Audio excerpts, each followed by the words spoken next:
أعوذ بالله من الشيطان الرجيم. بسم الله الرحمن الرحيم. الحمد لله رب العالمين، والصلاة والسلام على خير خلقه محمد وآله وأصحابه أجمعين. اللهم أرنا الحق حقا وارزقنا اتباعه، وأرنا الباطل باطلا وارزقنا اجتنابه. څرنګه چې نن ورځ ټیپ او پتې په هر ځای او هر کور کې موجودې دي او خلق خامخا هغه استعمالوي، زما سره دا فکر پیدا سو چې دغه ټیپو دپاره داسې پتې پیدا سي چې د هغو په واسطه اوسنی نسل د هغه فساد او فتنو څخه خلاص سي. کم چې نفس، هوا او شهوات یې غواړي چې په دغه فساد او فتنو یې اخته کړي. د نن ورځې د نشریاتو او اعلام مرکزونه کوشش کوي چې خلق د خپل اصلي هدف څخه لرې کړي او په فتنو یې اخته کړي. خو دا فتنې به بدل او عوض د هغه بېهوده او حرامو سازو وګرځي. وخت به هم په تېرېږي، اخروي فایده به هم ځینې اخیستل کېږي. اگر چې داسې اسلامي فتنې نورې هم ډېرې دي، خو په نورو ژبو دي. موږ پښتنو ته خاصتا د کندهار په لهجه که اسلامي فتنې موجودې هم وي، خو لږ به وي. په دې فتنو کې به اسلام، هغه د رحمته ډک اسلام، په ښه خوندور شکل او پر طریقه د کتاب الله عز وجل او سنت مطهره د رسول الله صلی الله علیه و آله وسلم بیانېږي. خو دا چې زه په خپله طالب العلم یم او راهنمایي ته د استادانو ضرورت لرم، او هغه څوک چې نصیحت او راهنمایي نه قبلوي هغه متکبر او مغرور دی، او هغه څوک چې بیا علم او د هغه مسایل په دې خاطر نه بیانوي چې بیا به خلق انتقاد یا خبرې را باندې کوي، هغه بیا طالب غوښتونکی د اجر او ثواب، طالب د نشرولو د حق نه دی، بلکې غوښتونکی د شهرت دی. او دغه موجوده سلسله د فتو په بیان کې د آخري سفر د انسان ده. دا هغه آخري لار ده چې هر انسان پر هغه لار خامخا تلونکی دی، چې دا سفر لار و آخرت ته ده. دغه واقعي او حقیقي بیان به موږ ته د دنیا څخه و آخري کور ته د سفر بیان، د مرګ او د هغه د سکراتو بیان، د قیامت علامې، د قیامت د ورځې واقعې، د جنت او دوزخ تفصیل او بیان په مکمل ډول راته وکړي. او دغه سلسله د فتو د مسلمانانو ایمان قوي کوي او انسان و متابعت او پیروي ته د نبی کریم علیه افضل الصلاة والتسلیم او حتی و حق لارې ته رابولي. په دغه مجموعه او سلسله کې د ټولو موضوعاتو اثبات او شاهد قرآن مجید یا د سنت مطهره صحیح احادیث دي. د علماو یا نور محققینو اقوال په دغه باره کې ډېر لږ رانقل سوي دي، ولې چې د عقیدې منبع په عمومي ډول دغه دوه شیان دي: کلام الله یا احادیث النبوي صلی الله علیه و آله وسلم. خو هغه ځای چې استدلال په قرآن مجید وي، آیات او ترجمه یې دواړه ویل کیږي، او که دلیل په حدیث شریف و، یوازې ترجمه په پښتو ژبه ویل کیږي. ولې د حدیث شریف یوازې په عربي را نقلول، څرنګه چې د هر چا عربي نه ده زده، نو فایده نسي ځینې اخیستلی. او که په عربي او پښتو په دواړو وویل سي، هلته بیا د فتو عدد ډېرېږي چې دا هم د هر چا د اقتصاد سره برابري نه کوي. او دا بیان په باره کې د هغه لوی او مهم رکن د اسلام دی چې هغه ایمان پر آخرت دی. ولی ایمان په خپله څه شي دی؟ ایمان چې سړی په مسلمانېږي هغه دا دی چې ایمان راوړي پر الله عز وجل او پر ملائکو او پر کتابو او پر رسولانو یې، او ایمان راوړي پر ورځ د قیامت او قضا او قدر، خیر او شر یې د الله جل جلاله د طرفه دی. نو ایمان پر ورځ د قیامت او بیا ژوندي کېدل پس له مرګه حق دی. اصلي او اساسي جز د ایمان دي. لکه څرنګه چې وایو آمنت بالله وملائکته وكتبه ورسله واليوم الآخر والقدر خيره وشره من الله تعالى والبعث بعد الموت حق. په دغه سلسله کې د یو ساده او جزئي مسئلې بیان نه دی، بلکې د یو مهم رکن څخه د ارکانو د ایمان بیان دی چې بې له دغه رکن څخه ایمان نشي پوره کېدای. په دغه سلسله کې حالات د آخرت، حالات د بیرته راژوندي کېدو پس له مرګ څخه بیانېږي. رسول الله صلی الله علیه و آله وسلم به همیشه پر دغه ټینګار کاوه چې ایمان پر الله او پر ورځې د آخرت راوړي. دا قطعي امر او مسئله ده د ټولو انبیاو دغه دین او دغه طریقه وه چې ایمان پر الله جل جلاله راوړي. او کوم وخت چې پر الله جل جلاله ایمان راوړو بیا نو ټوله مسئلې د دنیا او آخرت راته قطعي او ثابته کیږي. د قیامت د ورځې مسئله داسې قضیه ده چې د ابلیس علیه اللعنه په تشوشاتو او وسوسو ډېر انسانان د قیامت منکره سوي دي. حتی ډېر داسې انسانان شته چې دا عجبه او نادره ورته معلومیږي چې هلته بیا آخرت او حساب کتاب شته. نو دلته به اول اثبات د آخرت په کلام الله او په عقل وکړو. اگر چې موږ او تاسې مسلمانان یو پر آخرت او بیا راژوندي کېدو بې له دلایلو بې له چون او چرا څخه ایمان لرو، خو نن ورځ مفسدین او د اسلام دشمنان هم ډېر دي. یو وخت د داسې چا سره مخامخ کېږو چې هغه دلایل غواړي، باید زده مو وي. او بل دا که زموږ او ستاسې ایمان موروثي او په پټو سترګو وي ښه به وي، او که مو ایمان په معلوماتو او قانع کوونکو دلایلو وي ښه به وي. په دې کې هیڅ شک نشته چې اسلام او ایمان مو شعوري او په دلایلو ثابت وي بهتر تر هغه موروثي اسلام دی. او الله عز وجل هم د دغه دوو په مابین کې فرق ایښی دی او فرمایي افمن یعلم انما انزل الیک من ربک الحق کمن هو اعمى. یعنی آیا هغه کسان چې په دې پوهېږي چې دغه دین وتا ته ستا د الله د طرفه نازل شوی دی هغه داسې دی لکه هغه ړوند چې دا معلومات نه لري؟ یا د دوی په مابین کې ډېر فرق دی. ما په خپله یوه رساله په پاکستان کې ولیدل چې تقریبا 30-40 ورقې به وه او ټوله په دغه باره کې دلایل وه چې د قبر عذاب نشته او دلایل هم په آیاتو وه، خو البته مؤلف یې منحرف انسان و او آیاتونه هغه آیاتونه نه وه چې په هغو کې اثبات د عذاب د آخرت وي. حتی د آیاتو ترجمه یې د حقیقت څخه مخالفه کړې وه او دا رساله هم چاپېدل هم مفته توزیع کېدل او دا کار د شکه وتلی د اسلام دشمنانو کاوه. که فرضاً یو چاته صحیح او واقعي معلومات نه وي او دغه رساله په لاس ورسي، په دې کې شک نشته چې تر تاثیر یې لاندې کیږي او هغه یقیني او ټینګ ایمان د لاسه ورکوي. دا به نو مشکوک او متردد مسلمان وي. نو ځکه غواړم چې اثبات د وجود د آخرت باید وسي، اول په کلام الله او بیا په عقل. الله عز وجل د هغه منکرو انسانانو قول راته بیانوي او فرمایي اعوذ بالله من الشیطان الرجیم أيعدكم أنكم إذا متم وكنتم ترابا وعظاما أنكم مخرجون هيهات هيهات لما توعدون. يعني ایا وعده کوي د تاسې سره دا رسولان کم وخت چې تاسې مړه سئ او خاورې او هډوکي وګرځئ بیا به خامخا تاسې بیرته را ایستل کېږئ د دا مځکې څخه.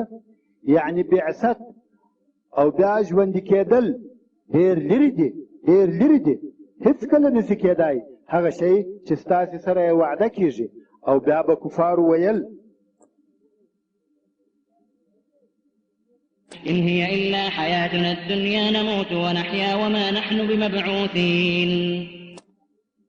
نه دی دغه زموږ د دنیا ژوند بې له دغه څخه چې مړه کېږو او ژوندي کېږو، یعنې پیدا کېږو او بیا مرو او پس له مرګه بیا نه ژوندي کېږو.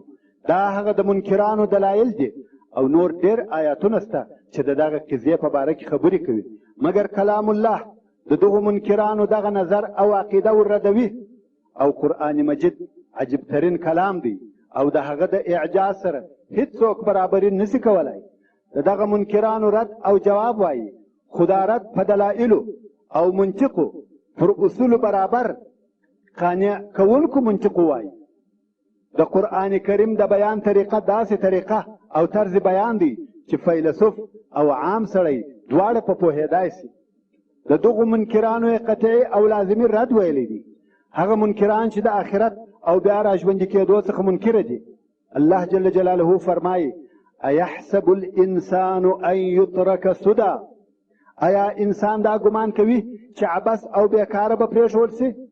که داسې سي چې بې نتیجې پرېښول سي، نو ګواکې انسان بې مقصده او بې هدفه پیدا سوی دی، او دا ممکنه نه ده چې اشرف د مخلوقاتو انسان دی عبث پیدا سوی وي. الله عز وجل فرمایي: الم یک نطفة من منی یمنى ثم كان علقة فخلق فسوى فجعل منه الزوجين الذكر والأنثى. هغه الله چې انسان یې د نطفې څخه پیدا کړي او بیا یې دغه لوړې درجې ته د خلقت ورساوه، نر او ښځه یې ځینې جوړ کړه. الیس ذلک بقادر على ان یحیی الموتى. آیا دغه ذات قادر الله دغه قدرت نه لري چې بیا دې مړي راژوندي کړي؟ پاکي دې وي ده لره، والله لري. او قرآن کریم د دغه منکرانو رد په نورو جلیلو او معظمو آیاتو کې هم راته بیانوي. او په سورة بني اسرائیل کې فرمایي: وقالوا أإذا كنا عظاما ورفاتا أإنا لمبعوثون خلقا جديدا. او دغه منکرانو به ویل کم وخت چې موږ پس له مرګه هډوکي او خاورې سو، آیا موږ بیا راژوندي کیږو، بیا بیرته نوی خلق کیږو؟ قل كونوا حجارة او حديدا او خلقا مما يكبر في صدوركم. الله جل جلاله فرمایي ورته ووایه چې تاسې ډبرې سئ یا اوسپنه سئ یا بل کم داسې شی سئ چې د هغه فنا کېدل او ژوندي کېدل ستاسې په سینو کې و تاسې ته لوی او سخت معلومیږي، خو بیا به هم تاسې راژوندي کړو. فسیقولون من یعیدنا. نو دوی به ووایي څوک مو راژوندي کوي؟ قل الذي فطركم اول مره. ورته ووایه هغه ذات به تاسې راژوندي کړي چې اول وار یې پیدا کړي یاست. فسينغضون إليك رؤوسهم ويقولون متاه قل عسى أن يكون قريبا. او دغه کفار به سرونه وغورځوي و به ښوروي د پسخن په قسم، و به وایي چې دا به کله وي؟ ورته ووایه شاید دغه بیا راژوندي کېدل نږدې وي، ولې هر شی چې راتلونکی دی هغه نږدې دی. جواب او رد د دغه منکرانو په ډېر بسیط او ساده ډول ورکول کیږي. الله عز وجل په سورة مریم کې فرمایي: اولا یذکر الانسان انا خلقناه من قبل ولم یک شیئا. آیا نور په یادوي انسان، دغه منکره انسان چې موږ دی پیدا کړي هغه اول وار چې دی هیڅ شی نه و، عدم و فقط. هغه څوک چې ته پیدا کړې او ته هیڅ شی نه وې. ورونو، یوه نطفه د منیو دغه کوچنۍ نطفه 250 میلیونه منوي حیوانات پکښې دي. آیا انسان یو شی و؟ هو، د نر نطفه او د ښځې بویزه و. نو هغه ذات چې ویې کولی سوای چې دغه نطفه او بویزه سره یو ځای کړي او دغه ښایسته انسان په پوره او کامل خلقت د عقل او علم خاوند ځینې جوړ کړي، آیا دا قدرت نه لري چې دوهم وار یې بیا خلق او پیدا کړي؟ الله عز وجل په سوره یاسین کې فرمایي: اولم یر الانسان انا خلقناه من نطفة فاذا هو خصیم مبین. آیا انسان نه ویني، نه پوهیږي چې موږ دی د نطفې څخه پیدا کړی دی او بیا دی ښکاره معلومداره خصم دشمن دعوه کوونکی وګرځي؟ دلیل وایي مجادله مقابله کج بحثي کوي وایي زه الله نه یم پیدا کړی جنت او دوزخ نسته دلیل او منطق استعمالوي وضرب لنا مثلا ونسي خلقه وموږ ته مثال راوړي او خپل خلقت یې هېر کړی دی ابی ابن خلف کافر ورسول صلی الله علیه و آله وسلم ته راغی او د داسې مړه انسان هډوکي ورسره وه چې ډېر پخوا مړ سوی و دغه شوړېدلی زوړ هډوکی یې راوړي او د رسول علیه الصلاة وسلام په حضور کې سره میده کړي تر څو چې داسې سو لکه اوړه او بیا د رسول علیه الصلاة وسلام پر مخ ور وپاشل او ویل یې څوک دغه اوړه سوی هډوکی را ژوندی کولی سي وضرب لنا مثلا ونسي خلقه قال من يحيي العظام وهي رميم یعنی دغه هډوکي څوک را ژوندي کولی سي حال دا چې د هغو څخه اوړه جوړ سو الله جل جلاله وفرمایل قل يحييها الذي انشأها اول مره هغه چا چې اول وار د هیڅ څخه پیدا کړي دي دوهم وار یې نسي پیدا کولی وهو بكل خلق عليم سبحان الله او الله عز وجل بل مثال هم راته بیانوي چې څنګه مړي را ژوندي کوي سره له دې چې دا یې هم راته وویل چې اول مې څنګه پیدا کړاست چې دا په خپله د بیا پیدا کېدو دپاره لوی دلیل دی هغه ذات چې اول وار یې پیدا کړو کولی سي چې بل وار مو هم پیدا کړي مګر الله عز وجل بل مثال په بل شي هم راته وایي د سورة الاعراف په 50 آیات کې فرمایي وهو الذي يرسل الرياح بشرا بين يدي رحمته حتى إذا أقلت سحابا ثقالا سقناه لبلد ميت فأنزلنا به الماء فأخرجنا به من كل الثمرات كذلك نخرج الموتى لعلكم تذكرون يعني دغه الله هغه ذاتي چې زیری کوونکي بادونه رالیږي په مخ کې یا د مخه د رحمت ته ده چې باران دی تر هغو چې راواخلي دغه بادونه درنې اورېږي چې په اوبو درنې وي هغه مځکې ته چې مړه وي یعنې وچه او بې وښو وي او بیا نازلې کړو د دغې اورېځې څخه اوبه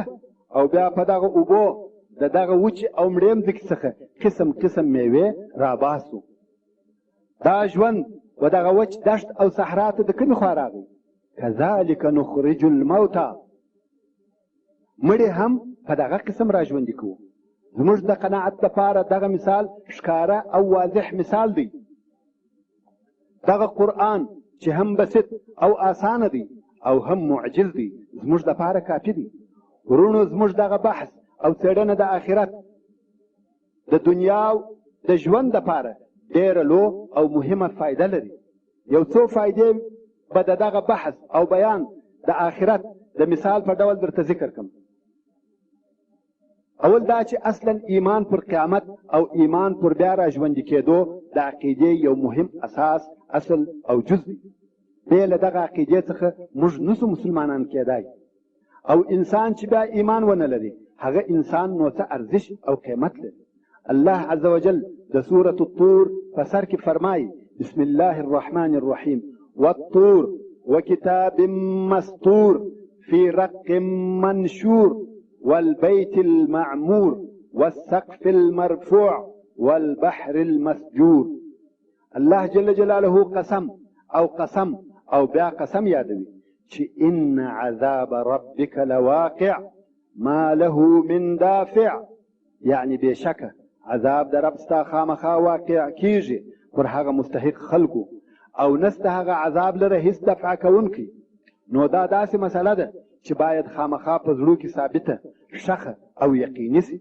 د قرآن مجید په سر کې په شروع کې د سورة البقره هغه چې الله جل جلاله د مسلمانانو وصف بیانوي فرمایي الذين يؤمنون بالغیب بې له ایمانه څخه پر غیبي او پټو شیانو عقیده نسي موجودېدلی او په بل آیات کې فرمایي وبالآخرة هم یوقنون یعنی پر آخرت بې له تردد او شک څخه ایمان او یقین لري نو کم وخت چې موږ د آخرت بیان کوو په حقیقت کې موږ د ایمان اساس او تادای اږدو او بې له ایمانه خو نو ژوند هم ژوند د حیواناتو دی د دغه بحث د آخرت بله فایده دا ده چې مسلمان په بعضې اعمالو کارو مکلف دی چې خیر موجود سي او شر ایسته سي. نو دغه عمل چې موږ په مکلف یو که هلته بیا آخرت نه وي نو زموږ دغه عملونه به بې له نتیجې بې له اجره او جزا څخه وي. مثلا هغه انسان چې کوشش کوي چې ښه کارونه وکړي او بیا مړ سي او آخرت نه وي نو د هغه ښو کارو جزا څه سوه؟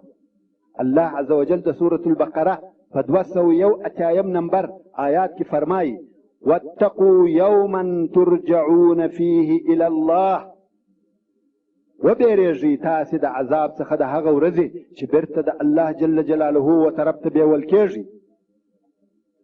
ثم توفى كل نفس ما كسبت وهم لا يظلمون، او بیا به پوره ورکول سي هر نفس ته جزا د هغه د عمل که خیر کړي وو که شر، او پر دوی به هیڅ ظلم نه کیږي.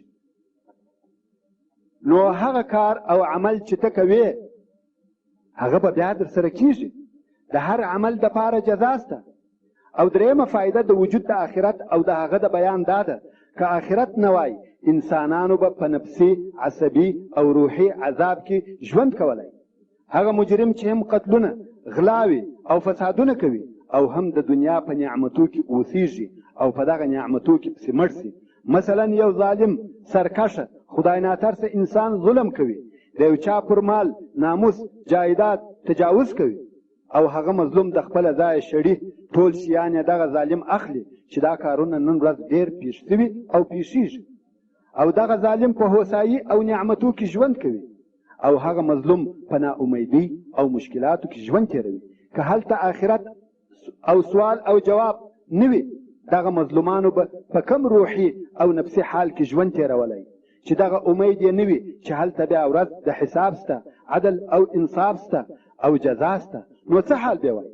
الله جل جلاله فرمایي د سورة الفصلت په 46 آیات کې من عمل صالحا فلنفسه ومن اساء فعليها وما ربك بظلام للعبيد.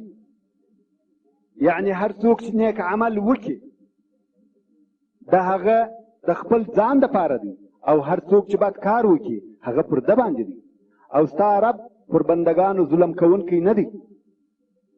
او بل ځای فرمایي فمن يعمل مثقال ذرة خيرا يره ومن يعمل مثقال ذرة شرا يره. هلته عدل دی، یوه ذره خیر هم بې له جزا نه پاته کېږي او یوه ذره شر هم بې له جزا نه پاته کېږي. او ایمان پر آخرت خلق د حرامو شیانو څخه راګرځوي، حتی د بشر ژوند د جنګو او قتلو څخه ساتي. څوک دی چې خلق د غلا څخه منع کوي؟ فقط د انسانانو ساتنه غلا د بینه وړلی سي؟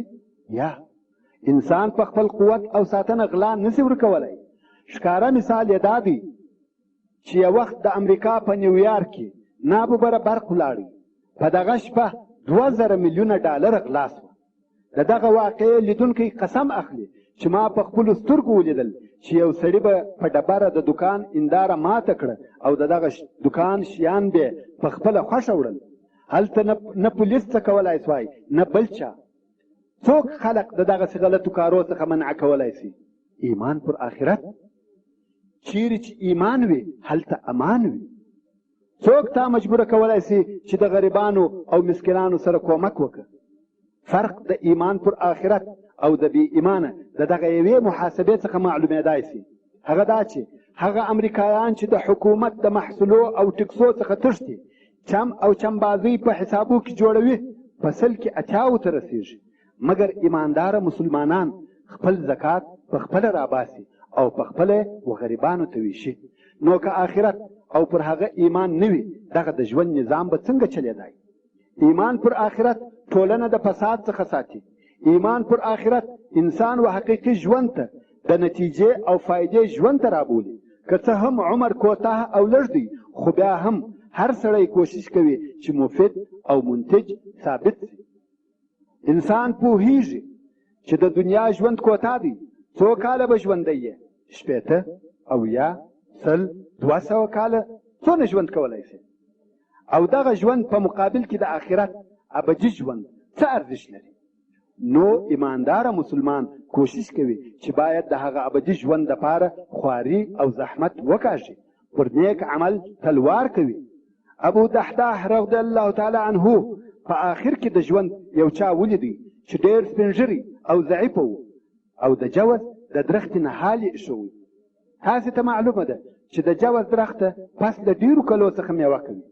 نو یې پوښتنه ځینې وکړه چې ته ډېر سپین ږیری یې او د جوز درخته پس له کلو میوه ورکوي. ابو دحداح رضی الله تعالی عنه وویل که ما ته فایده راون نه رسېږي، هغه چې تر ما وروسته دي هغو ته خو بیا فایده ورسېږي او ما ته بیا ثوابونه راکول شي. دا هم د وجود د آخرت او د ایمان پر آخرت فایده ده چې بوډا ضعیفه سړی په امید د ثواب و دې ته مجبوره کیږي چې په آخر کې د عمر بیا هم کار وکړي. نو ایمان پر آخرت انسان و کار کولو ته رابولي. او مهمه فایده د وجود د آخرت دا ده چې موږ پوه سو چې د دې ژوند تر شا یو حکمت شته. موږ عبث او بې فایدې ژوند نه کوو. الله عز وجل فرمایي ایحسب الانسان ان یترک سدى. آیا انسان دا ګمان کوي چې عبث او بیکاره به پرېښول سي؟ لکه څرنګه چې کفارو به ویل چې بس دغه د دنیا ژوند دی، پیدا کیږو او مرو، دغه دهر او زمانه مو وژني. مګر د دغه نظر او عقیدې دپاره دوی کم علم او یقیني معلومات نه درلوده. دا فقط د دوی ګمان او خیال و. د اوس زمانې دهریان او کمونستان هم دغسې وایي، مګر یا دا غلط او باطل فکر دی. اوس نو دا راته معلومه سوه چې د آخرت په وجود کې حکمت او فایده شته، عبث نه وي پیدا سوي. بل دا چې ایمان پر آخرت خلق و عبادت او ذکر ته د الله عز وجل رابولي. چا مکلف کړي یاست چې روژې نیسئ یا د شپې لمونځ کوئ او د قرآن مجید ختمونه کوئ؟ دا ولې؟ دا ځکه چې آخرت شته او د الله عز وجل د عذاب څخه بیریږي او ثوابونه غواړي. الله عز وجل د مؤمن تعریف په داسې شکل کړی دی چې د آخرت څخه بیریږي او هم یې د الله جل جلاله د رحمت رجا او امید وي. هغه چې وایي مؤمن په مابین کې د خوف او رجا وي، بیره د عذاب او آخرت، رجا د رحمت. وجود د آخرت انسان ولوی او زیات کوشش ته تشویقوي. الله عز وجل په سورة الانبیاء کې فرمایي انهم كانوا يسارعون في الخيرات، یعنی دوی به د خیر په کارو کې تلوار کاوه. دا څه سبب دی چې خلق د خیر په کارو کې یو تر بل د مخه کیږي؟ جواب الله عز وجل فرمایي ويدعوننا رغبا ورهبا، ځکه شوق او میل رغبت یې سته و هغو شیانو ته چې د الله عز وجل سره په آخرت کې موجود دي، او بیره سته د هغو عذابو څخه چې د الله عز وجل سره په آخرت کې سته. او فرمایي وکانو لنا خاشعین. نو ژور او عمیق فکر په آخرت او د هغه په حالاتو کې ایمان پر عظمت او قدرت د الله عز وجل ثابتوي او ټینګوي. کم وخت چې الله جل جلاله په سورة النحل کې په 78 آیات کې فرمایي وما امر الساعة الا كلمح البصر او هو اقرب ان الله على كل شيء قدير. دا آخرت دی چې الله جل جلاله یې په یوه لحظه کې په وجود راولي. د ده جل جلاله په قدرت ټول عجایب د قیامت، ټول بیرې، ټول دوژخونه، ټول معجزات د قیامت په یوه لحظه کې د سترګو رب، بلکې تر هغه هم په کم وخت کې په وجود راځي. دا لوی او عظیم قدرت د پاک رب دی. یو د عجایبو څخه د قیامت دا دی څرنګه چې الله عز وجل په سورة آل عمران په 133 آیت کې فرمایي وجنة عرضها السماوات والأرض أعدت للمتقين، یعنی داسې جنت دی چې بر یې لکه آسمانونه او مځکې دونه دي. نو اوږدوالی به څونه وي؟ بلکې جنت تر دغه هم ډېر لوی دی. خدا چې زموږ انسانانو په دماغ کې تر دغه مځکو او آسمانو بل لوی شی نسي راتلی، نو ځکه دغه مثال یې راته راوړي. که موږ اوس په دغه یوه آسمان کې فکر وکړو د هغه لویوالی او کون او کهکشانونه چې دا ټوله پکښې موجود دي، حال دا چې دغه اول آسمان نسبت و دوهم ته هیڅ بلل کیږي او هغه بیا و درېیم ته دغسې تر اومه پورې. نو کم وخت چې موږ په دغه پوه سو او فکر پکښې وکړو د الله عز وجل قدرت، عظمت او لویي راته معلومیږي. او کم وخت چې دا قول د الله عز وجل په سورة القیامه کې ووایو ایحسب الانسان ان لن نجمع عظامه بلا قادرین على ان نسوي بنانه. یعنی انسان دا فکر کوي چې دا د پاشل سوي هډوکي به بیا نکو راټول بلکې راټول به کو، حتی قدرت لرو چې دغه ګوتې یې بیرته ورجوړې کو، دغه ګوته یې بیرته دغسې جوړوو لکه څرنګه چې پخوا وه. دا ولې الله عز وجل د ټوله بدن څخه ګوته اختیار او یاد کړه او فرمایي ګوته یې بیرته دغسې جوړوم. دا په دې خاطر چې په دغه یوه ګوته کې ډېر اعجاز او تعجب پروت دی. څو فقرې او څو اډوکي په دغه کوچنۍ ګوته کې شته او څونه اعصاب، شرايين، رګونه، غوښې، پلې، عضلې، پوست او بیا څو طبقې د پوست پکښې دي. تر دې ټولو علاوه دغه یو د ګوتې خطونه چې نشان انګشت ورته وایي د اعجاز دپاره کافي دی چې ته په دا عجیب خلقت د الله جل جلاله پوه سې. د هر انسان د ګوتې خطونه یا نشان انګشت د هغه بل انسان څخه مخالف دي. حتی غبرګولیان په دغه نقش کې د ګوتې فرق سره لري. هغه ذات الهي چې انسان یې پیدا کړی دی او بیا یې د نورو ټولو انسانانو څخه مختلف او جلا شکل ورکړی دی. حتی د ګوتې نقش د یوه انسان د بل انسان څخه فرق لري. هغه ذات پر دې قادر دی چې تا او ستا دغه ګوته د هغه خپل نقش سره بیرته پیدا کړي. دا کم الهي قدرت دی چې په دغه یوه ګوته کې ښکاره شوی دی. نو کم وخت چې موږ په آخرت کې ژور فکر کوو د الله عز وجل په عظمت پوهیږو او قدرت یې را معلومیږي. الله عز وجل په سورة الحج کې فرمایي ذلك بأن الله هو الحق وأنه يحيي الموتى وأنه على كل شيء قدير وأن الساعة آتية لا ريب فيها وأن الله يبعث من في القبور. يعني بشكل الله جل جلاله حق ثابت موجود دائم دی او بشکه الله مړي ژوندي کوي او بشکه الله پر هر څه قادر دی او بشکه قیامت راتلونکی دی چې د هغه پر راتلو کې هیڅ شک نشته او بشکه الله را ژوندي کوي او را پاڅوي هغه کسان چې په قبرو کې دي د حساب او جزا دپاره. که د قیامت په باره کې فکر وکړو زموږ ایمان پر عدل د الله عز وجل زیاتیږي. هغه دا چې هلته هر انسان د خپل ځان او خپلو ګناهو مسؤله دی.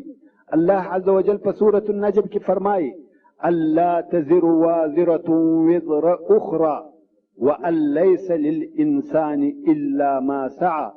یعنی نه اخلي هیڅوک بار د بل چا او بله دا چې نسته هیڅ انسان لره مګر جزا د هغه شي چې د کړی وي. وأن سعيه سوف يرى ثم يجزاه الجزاء الأوفى. او بشکه جزا د عمل د دبه وروښول سي او بیا به جزا پوره جزا ورکول سي. د نیکۍ جزا نیکه د بدۍ جزا بده. هلته ظلم نسته، کمبوتي نسته، پوره او کامل عدل دی او بیا هم ایمان پر آخرت او فکر په آخرت کې موږ وخپل ځاني مسؤلیت ته په ښه ډول متوجه کوي. ځکه په آخرت کې ته مسؤله یې. دې ته نه کتل کېږي چې کورنۍ او فامیل دې څوک دي. شاعر وایي په آخرت کې نسته دا پوښتنه چې د چا زوی یې د کم وطنه. الله عز وجل په سوره عبس کې فرمایي یوم یفر المرء من اخیه وامه وابیه وصاحبته وبنیه لكل امرئ منهم يومئذ شأن يغنيه. یعنی د قیامت داسې ورځ ده چې سړی به تښتي د خپله وروره او د خپلې مور او پلاره او د خپل ملګري یعنی ښځې څخه او د خپلو زامنو څخه. د هر چا به په دغه ورځ داسې حال وي چې د بل چا د حاله به بې پروا وي. کورنۍ او اهل بیت دې فایده نه در رسوي، فقط ته او ستا عمل. الله عز وجل په سورة الاسراء کې یا بني اسرائیل فرمایي من اهتدى فإنما يهتدي لنفسه ومن ضل فإنما يضل عليها ولا تزر وازرة وزر أخرى. یعنی هر څوک چې پر سمه لار روان وي بېشکه دی سمیږي د خپل ځان د فایدې دپاره او هر څوک چې ګمراه سي بېشکه چې ګمراه کېږي په ضرر د خپل ځان او هیڅوک د بل چا د ګناه بار نه اخلي، ستا خپلوان ستا ګناهونه نه اخلي. هر یو د خپل ځان مسؤله دی. دا شخصي او فردي مسؤلیت دی. فرضاً که دې د سهار لمونځ ونه کوي، ته به حساب ورکوې او جواب به وایې، نه ستا پلار یا بل قریب. که دې مور او پلار آزار کړه، ستا څخه پوښتنه کېږي، ستا د استاد یا ستا د مسجد د امام څخه پوښتنه نه کېږي. کم وخت چې بالغ سوې، مسؤلیت فقط او یوازې پر تا دی، نو کوتاهي مه کوه. دا فایده نه درسوي چې فلانی یې یا د فلاني زوی یې، دا ټوله بې فایدې دي. فقط ستا عمل فایده در رسولی شي. نو خپل ځان د الله عز وجل د عذاب څخه وساته. رسول علیه السلام چې خپله کورنۍ سره یو ځای کړه، نو یې وفرمایل: ای اولادې د کعب ابن لؤی، چې دا د قریشو د نیکهګانو څخه دی، خپل ځانونه په خپله د اور د عذاب خلاص کړئ. او ویل: ای اولادې د مره ابن کعب، خپل ځانونه په خپله د اور څخه وساتئ. او یا بني هاشم، خپل ځانونه د اور څخه وساتئ. یا بني عبدالمطلب، خپل ځانونه په خپله د اور څخه وساتئ. او یا فاطمه بنت محمد، خپل ځان په خپله د اور خلاص کړئ.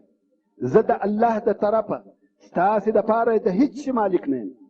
د دې حدیث شریف روایت امام بخاري او امام مسلم کوي. نو که یو چا خپل اقربا یا خپلې قبیلې ته فایده رسولی سوای، نو به رسول الله صلی الله علیه و آله وسلم خپل اهل بیت ته فایده رسولی وای.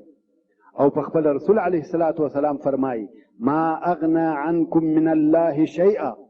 ورونو د آخرت بیان یوازې معلومات د آخرت نه دي، بلکې د آخرت بیان هغه اصلي او اساسي بیان دی چې خلق وښه عمل کولو ته راجلبوي. او اوس به انشاء الله د مرګ او روح بیان شروع کړو. حقیقت د دغه ژوند څه دی او حقیقت د مرګ څه دی، او آیا پس له دغه ژوند او مرګه بیا هلته بل شی شته؟ خپلې خبرې به د یو لوی مسئلې څخه را شروع کړو چې هغه خبره د روح ده. روح څه دی؟ یهودو لعنت الله علیهم غوښته چې رسول علیه السلام امتحان کړي. نو یې د قریشو سره 3 سوالونه ورته راولېږل. اوله پوښتنه یې د هغو ځوانانو په باره کې وه کوم چې د سحیق یا د قیانوس په وخت کې وه، چې د هغو قصه څنګه وه. د هغو په باره کې په سورة الکهف کې د اهل کهف د هغو ځوانانو قصه نازله شوه. او بله پوښتنه یې د هغه پاچا په باره کې وه چې پر ټوله مځکه پاچا و. د دغه سوال په جواب کې قصه د ذوالقرنین نازله شوه. مګر درېیمه پوښتنه یې دا وه چې روح څه دی. او د یهودو امید و چې رسول علیه السلام به د دروسو سوالو جوابونه ورکړي. د اول او دوهم سوال قصه په خپله یهودو ته معلومه وه، مګر درېیم سوال چې روح دی، د هغه په حقیقت هیڅوک نه دي خبر. او د دوی دا خیال و چې رسول علیه السلام به د روح په باره کې هم جواب ورکړي، او دوی به وایي چې درواغجن دی، العیاذ بالله. ولې چې د روح په باره کې بې له الله جل جلاله څخه بل چاته معلومات نشته. نو د دغه 3 سوالو په جواب کې الله عز وجل په قرآن کریم کې د اهل کهف یا اصحاب الکهف په باره کې او د ذوالقرنین په باره کې تفصیل ورکړي. او بیا یې د روح په باره کې د سورة الاسراء 15 نمبر آیات کې وفرمایل: ويسألونك عن الروح قل الروح من امر ربي وما اوتيتم من العلم الا قليلا. ووایه ای محمد صلی الله علیه و آله وسلم، و دوی ته چې روح زما د رب د کارو څخه دی، او نه دی درکول سوی تاسې ته د علم او پوهۍ څخه مګر ډېر لږ. د روح حال عجیب او غریب دی، بې له الله عز وجل څخه بل څوک نه په خبر او نه په پوهېږي. علماء کرامو د روح په باره کې خبرې کړي دي، او بعضې علما د دغه آیات په ترجمه کې د روح ترجمه او تفسیر لکه څرنګه چې په نورو آیاتو کې معروفه او مشهوره ده په جبریل علیه السلام کړې ده. یعنی د روح څخه جبریل مقصد دی، او دلیل یې هغه نور آیاتونه دي کوم چې اشاره کوي چې جبریل ته روح هم ویل کېږي. هغه لکه دا قول د الله عز وجل: يوم يقوم الروح والملائكة صفا لا يتكلمون إلا من أذن له الرحمن وقال صوابا. الله عز وجل تعرج الملائكة والروح إليه. او په بل آیات کې تنزل الملائكة والروح فيها. او په بل آیات کې فارسلنا الیها روحنا فتمثل لها بشرا سویا. په دغه ټولو آیاتو کې مقصد او ترجمه د روح جبریل علیه السلام دی. نو په دغه آیات کې هم د روح ترجمه په جبریل علیه السلام سره کوي. خدا د بعض علماو قول دی، مگر بعض علما د اهل سنه والجماعه او علما د سلف فرمایي چې مقصد د روح څخه دلته هغه د انسان روح دی. دا هم د یو ډلې د علماء کرامو رحمهم الله قول دی. یو لوی عالم د علماو څخه د اسلام په خپله د روح ترجمه او تعریف داسې کوي: روح دا عجبه شی چې موږ یې روح بولو. دغه عالم وایي روح یو جسم دی چې په خپل حقیقت کې د دغه بدن څخه چې موږ یې وینو مخالفه دی. او روح یو نوراني جسم دی، سپک ژوندی حرکت کوونکی جسم دی چې د اعضاو په ذات او د ننه کې تک کوي او ګرځي. ګرځېده یې د ننه په اعضاو کې داسې دي لکه ګرځېده د اوبو په ګلګلاب کې، یا جریان او وجود د غوړو د زیتون په دانه کې، او یا اور په سکروټه کې، تر څو چې دغه د انسان اعضا د دغه قابل وي چې هغه آثار چې د دغه لطیف جسم یعنی روح څخه ورته راځي قبول کړي. نو دغه روح و دغه محسوس د دغه محسوس اعضاو سره تړلی او یو ځای وي. هغه آثار چې د روح څخه و جسم ته راځي هغه څه شي دي؟ هغه لیدل، اوریدل، حرکت، اراده دي. روح دغه شیان و جسم ته ورکوي، ولی په خپل جسم نه حس لري، نه حرکت او نه اراده لري. دا شیان هغه وخت په جسم کې پیدا او موجود وي چې روح ورسره وي.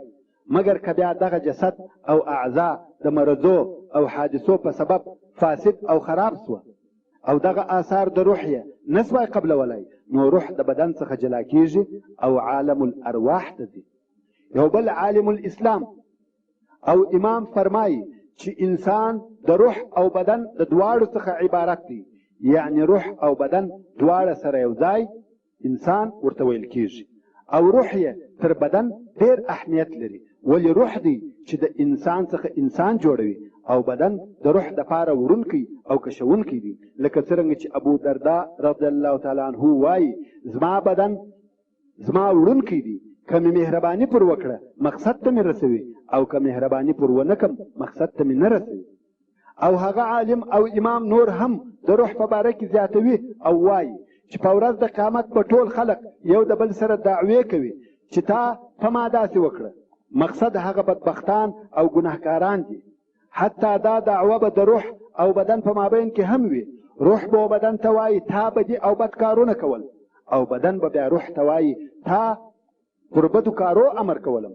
نو به الله عز وجل یو ملائکه راولیږي چې د روح او بدن په مابین کې فیصله وکړي. ملائکه به ورته ووایي چې ستاسې مثال داسې دی لکه د یوه ړانده او شل مثال.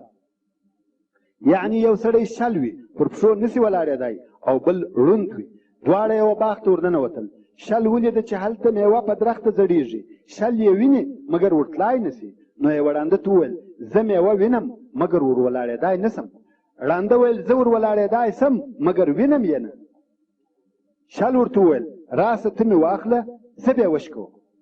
نو ړانده دغه شل په اوږو کې واخیستی او هر طرف ته چې شل وایي هغه طرف ته یې بیایي او شل میوې شکوي.